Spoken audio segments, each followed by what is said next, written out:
All right, in this lesson, I sat down with Ratco, the director of marketing over at SiteScout, and we went through their ad serving platform, and he showed us how to get set up for a campaign on a direct buy. So let's go on over to that screencast.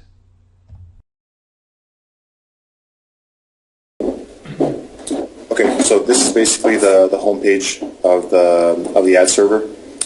If you were about to set up a new direct buy with a publisher, this is where you would begin. So let's say you create your publisher, and here you have the ability to give your publisher a login or not if you want to give them access to see your stats.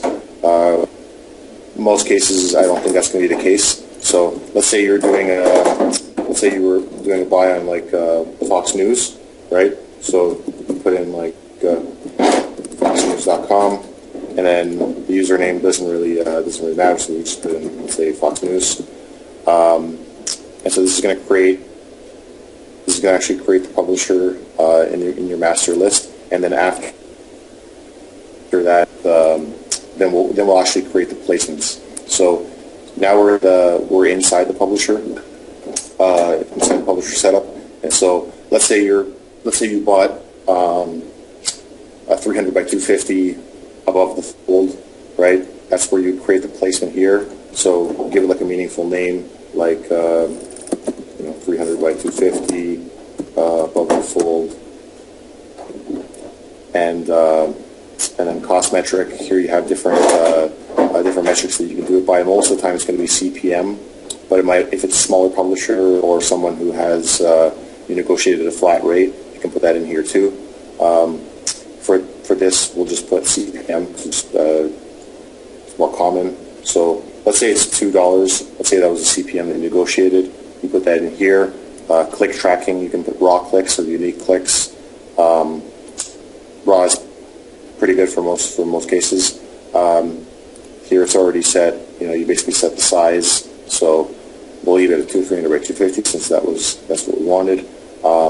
Let's say we're just doing, here we go with text ads. Text ads is basically like Facebook style, where you can have an image on one side and then text on the other side. But for most cases, this is just the initial ad group type, so it doesn't really matter. It can be one or the other. We'll put display.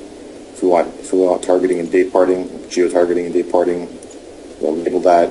Frequency capping, it's a good idea. We'll enable that as well. And this really isn't worth touching. It's just the weighting later on. So we create that, and then it automatically brings us over here into setting up our ad groups. So this is where now you set up the publisher, you set up basically the placement as well, and then now this is where you do the creative control of what's going to be served up in that placement. So you can see here that the default ad group is a display ad group. We can create a new ad group, let's say for text ads. So and here this is just for impression recycling if we want to enable that. So let's call it text ads. Text. And so if we keep a distribution weight of 1, then it'll basically rotate between both ad groups evenly. Okay, so basically here you can also bring your ad groups online or offline, but I guess this is for the main purpose of this is to show how do you get your ad tags, how do you get your conversion tags. Is that right? Okay, so here this is just creative control. We can add banners, blah, blah, blah, all that later, but once that's all set up, we want to get our tags, we want to give those to the publisher. We go back here into the placement. Can you show us how to set up 2 banner ads to rotate in an A/B test? Sure. Okay, so if we go back into the ad groups, okay, let's just look at the text ad one for now. So we have a display group. So we just go create image flash ad, and then basically from here we can give it a name. Say banner 1. You can either give it like if you have your own CDN, you can put that in here. Whatever this may be, this is your landing page.com. Frequency capping. Here you can basically set your frequency caps. So, and then here is where you would upload, let's say you have your banner on your local machine. I don't actually have one here, but it's where you would upload it. And then basically it would go to our CDN. So it would be served from our CDN, which is also a different cost for CDN prices. But in any case, when you're doing high volume media buys, you absolutely have to have some kind of robust, image serving solution. Especially if it's going to be on a high volume website like Fox News, for example, you have to have your banners loading up as quickly as possible. So that's why having integration with the CDN is so important.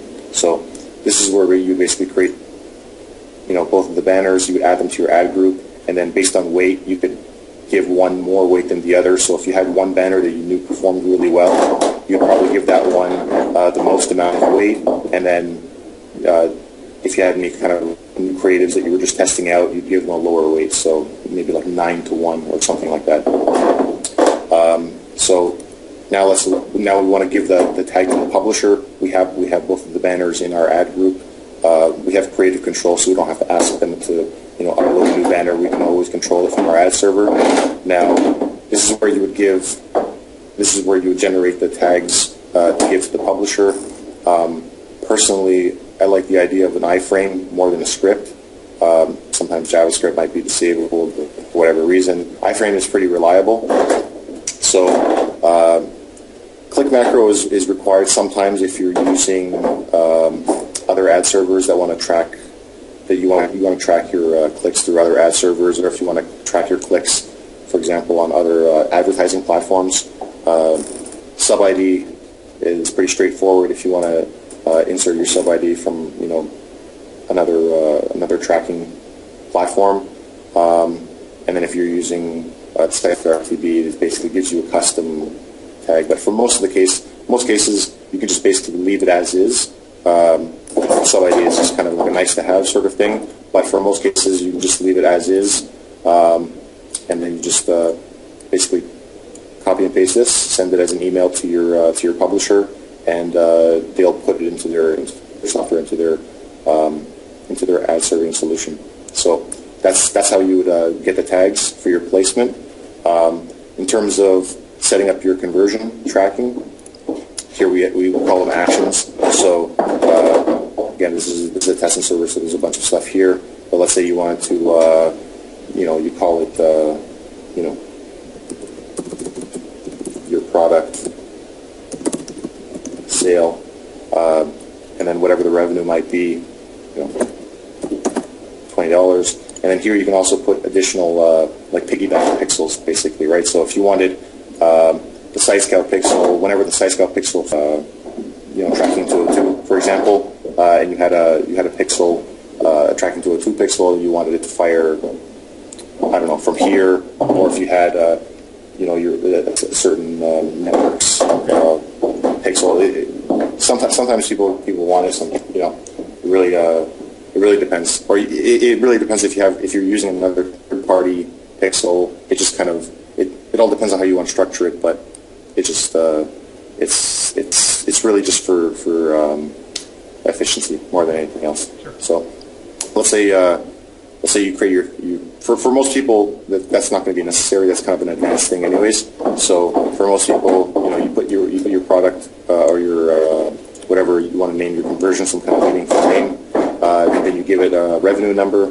So you create it. It'll show up in the list, and you get the HTML for it. And here again, it's a similar thing where I found from personal experience that iframe is usually more reliable from a conversion perspective. JavaScript works too, but I find iframe works is pretty reliable. Pretty much works all the time. So very simple. You put this on you copy and paste this into the source of your thank you page or your your final conversion page, and that's pretty much it. And then it'll start. 202. What about using tracking 202 with the ad server in media buys? Yeah, absolutely. I know Tracking 202 has a great feature like a spy screen, which you can see all your clicks in real time. So especially if you're doing a nice high volume buy and you're getting lots of clicks coming into your ad, Tracking 202 would be a great way to notice, for example, fraudulent clicks. It'd be a great way to really just notice it immediately. You can also see, the geographic locations of where those clicks are coming from. You can see if they're clicking through on your landing page. So, it wouldn't be a hard integration to do. It would actually be a really nice thing if you want to see, a lot of verbose information about who's clicking on your ads and are they ultimately converting. That's one of the nice things that I like about Tracking 202, especially the spy screen, which I think everyone loves. Yeah, this is basically like the lowest level in terms of the media buy. So this is the actual, serving the images, serving the tags, and then when it comes to the actual click URL or destination URL, whatever you want to call it, that's really when other third party tracking kind of comes into play, and that's sort of where Tracking 202 sort of takes over from there. Okay, that's great.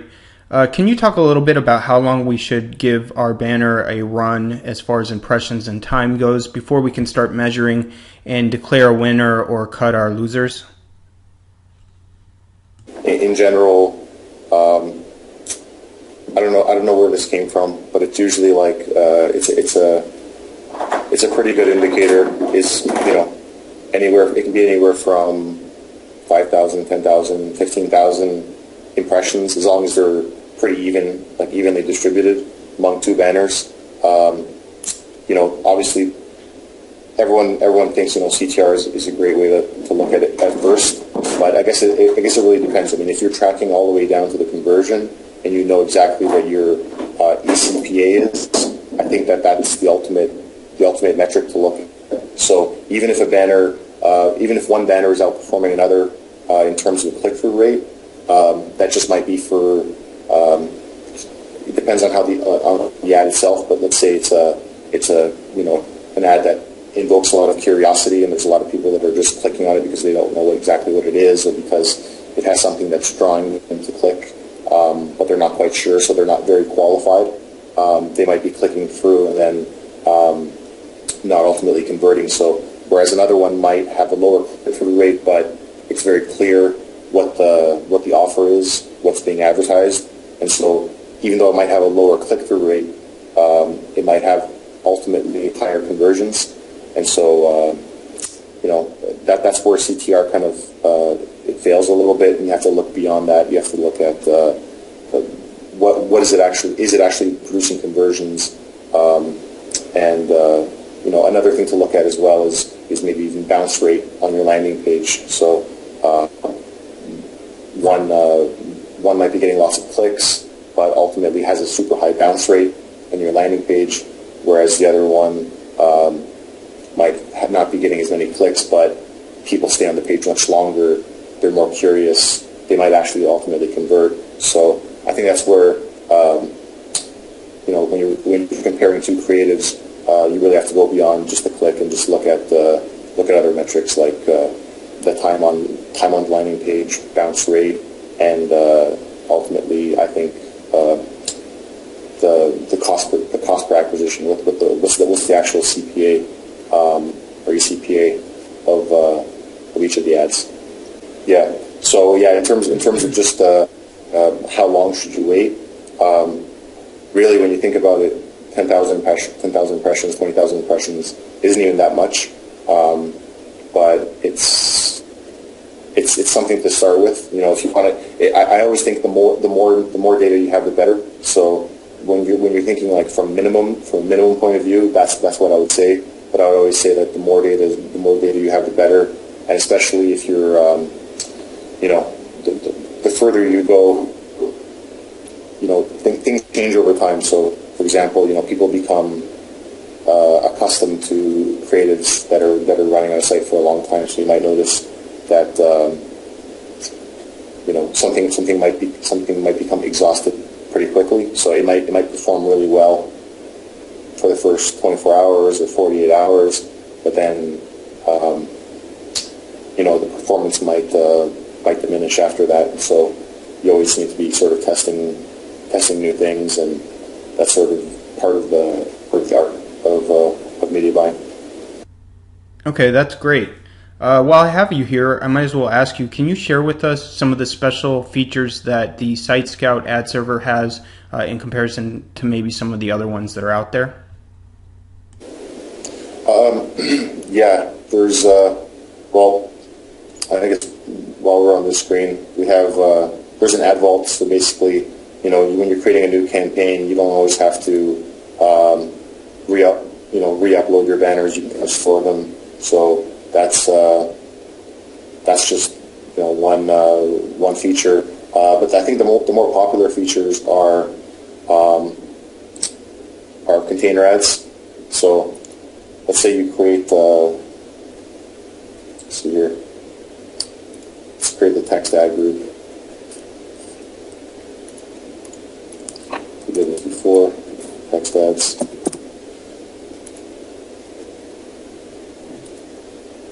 Okay. So let's say we want to create a text ad. It's pretty straightforward. You give it a name, you give it your destination URL, so it would be your landing page, and then you can give it a name like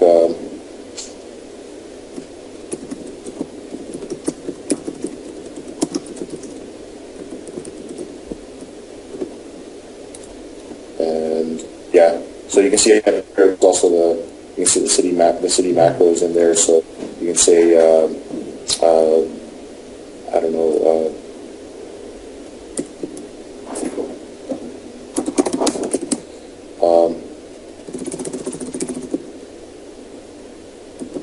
Learn more about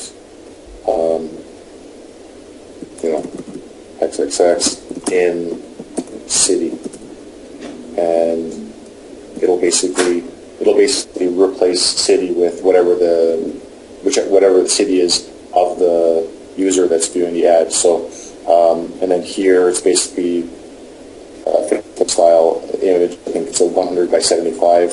So so landing page URL is actually should have been down here. And then here's just where you would upload your image. So here you could probably reuse whichever images you use for Facebook, for example. And then basically what this does is you could stack 3 of these on top of each other and have a 300 by 250, each with independent. You'll notice here that the CPM is actually 1/3 of $2. So I automatically did that calculation. So the default ad group, the default ad group CPM was $2, and so it automatically calculated 1/3 of that.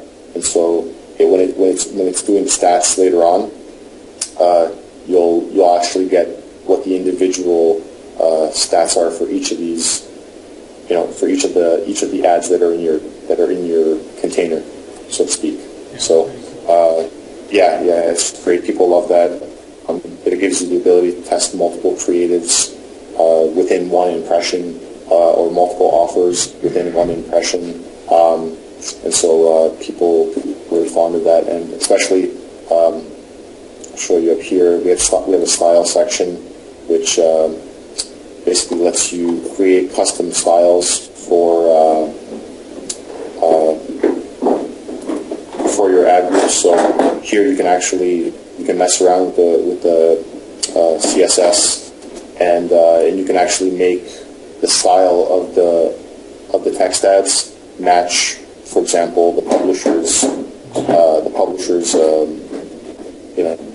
actual format of the ad, so like the background exactly. Yeah, border, no border, certain ways of shading. So you can either make your ad stand out in that sense. You can use hover, certain types of hover techniques using JavaScript. So yeah, it's pretty interesting. And then and I think I showed it before, was also impression recycling. And impression recycling is just I think there's a really quick example of that. So when you're doing a media buy, someone might not click on your ad. Let's say you give them a time limit of, let's say, 4 seconds, right? And within 4 seconds, let's say if someone hasn't clicked on your ad,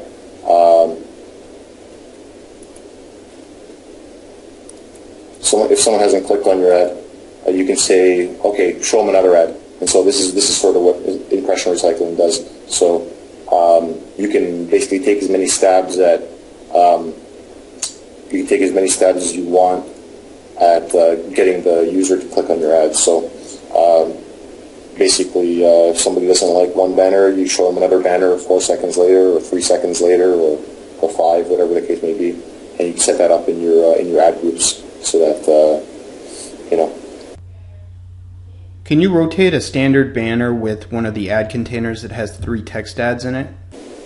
Yeah, absolutely. So you can have text ads, you can have your container ads, and if there's no click in 4 seconds, you can have it rotate with 3 other text ads, or you can have it switch to a banner or whatever really you like. Yeah, so those are 2 very kind of performance-oriented features, and 2 of the features that I think people really love the most. I guess the last thing to talk about is just how people can get set up, who do they contact, and what are the rates? Yeah, in terms of getting set up and monthly minimums, our monthly minimum for the ad server is $500 US, and I think that's I'm not quite sure exactly what the rate is for that. It might be 5 cents CPM or 8 cents CPM. That's basically our lowest tier, so it's the highest CPM, but it's basically a sliding scale in terms of cost. So the higher volume you do, the lower the CPM for your ad server, and I think the lowest we go down to is even like 2 cents CPM if there's enough volume. But Matt Sauls or John Botero, our account reps, those guys are the best guys to talk to. I know that AdShuffle is a great solution if you don't want to pay the monthly minimum. So if 500 is out of your range and you just need an entry level ad server, AdShuffle is good. I don't think they have a monthly minimum. We do. So those are really the main differences. But this is actually the best way to make sure nothing slips through the cracks. You can request a demo using this form, and that way it'll come into our system. Everybody sees it, and somebody will definitely get back to you.